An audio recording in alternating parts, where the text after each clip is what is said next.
So today, HBO Max and Discovery Plus became Max. And long story short, there are some takeaways. I will admit that. The first takeaway is basically not being properly ready after numerous times of crashes happening, on the services due to people wanting to see certain new shows that have been hyped up, certain new movies or documentaries. You think they would have learned by now to be more properly prepared, but they weren't. And because of that, basically Max ended up crashing upon its debut or re-debut or rebranding or rebootedness. It ended up crashing. Thankfully, everything is up and running, but yeah, it ended up crashing. So they should have been more prepared. And if there's points to be taken away, that would be one point to be taken away. The other takeaway and negative, and second point I would take away, is they should have made it a lot easier for people that already had the app of HBO Max or Discovery Plus, but mostly HBO Max. Why? Because that way, when they have to update the app on the device, whether it's a phone, tablet, Chromecast, Fire TV, Roku, or even their smart TV, once they have to update that app, it could have easily been updated and translated or transitioned right into Max. And why do I say this? Because a lot of other streaming services out there have done this. A lot of apps that when they get a new makeover or they integrate new stuff from another service, basically what do? Do they say, hey, we got a new app where you're going to get everything and these are going to be obsolete? No. Instead, they basically rebrand the app with a new logo, and basically when you relaunch the app after the update, you'll get, not only the new logo as your app's icon representing it, but you'll also get everything that was advertised as part of the new makeover, the new relaunch, or the new paint job that was given. You'll get all of that, and you don't have to worry about downloading a new app in its place. But yet here, you have to do so. You have to basically go to your app store and do so.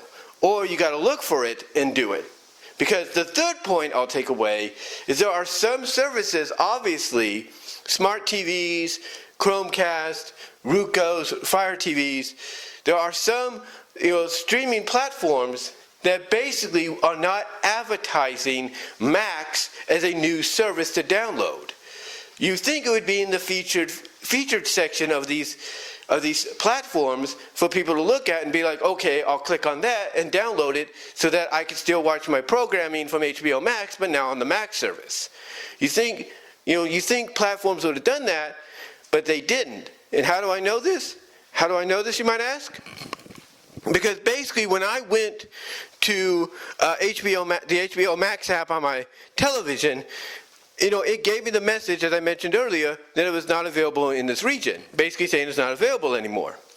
So, seeing what my phone told me when I tried to look it up there, thinking updating the app, which I did, was going to make it Max, and it didn't, seeing what my phone told me, I went to the app section of my TV and basically looked up, because it wasn't in the featured bar or anything, or featured section of apps, as a new app.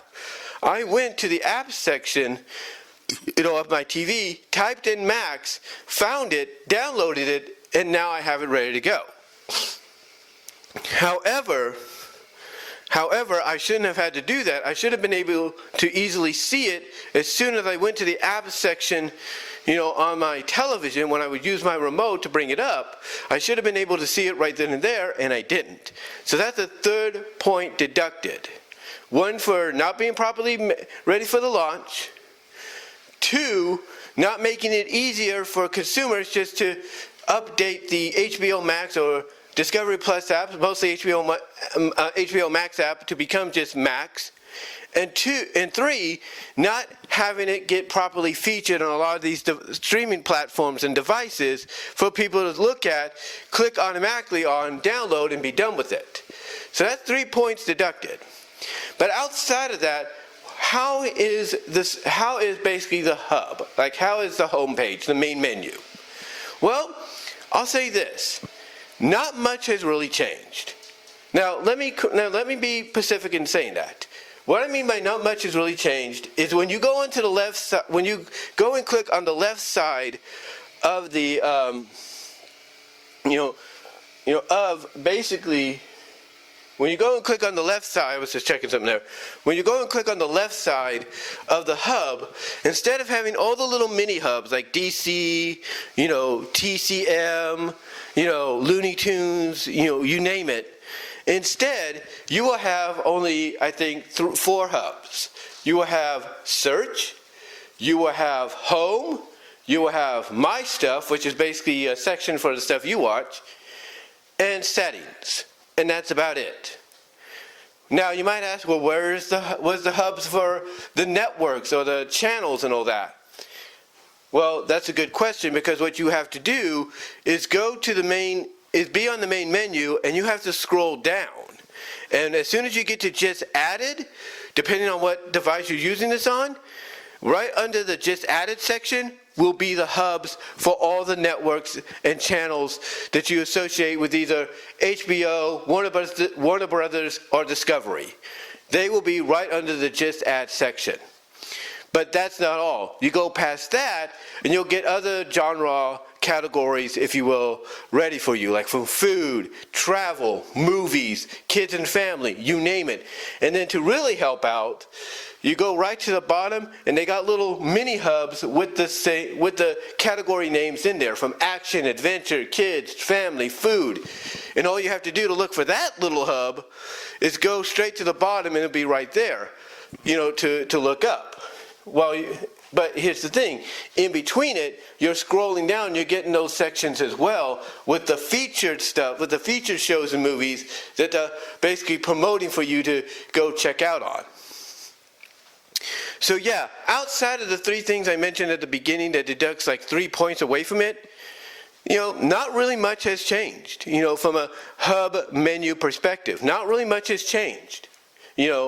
Like I said, the main hubs, like, the channels, the categories, the networks that you're used to watching, on both services, basically after the just added category section, they'll be right under that.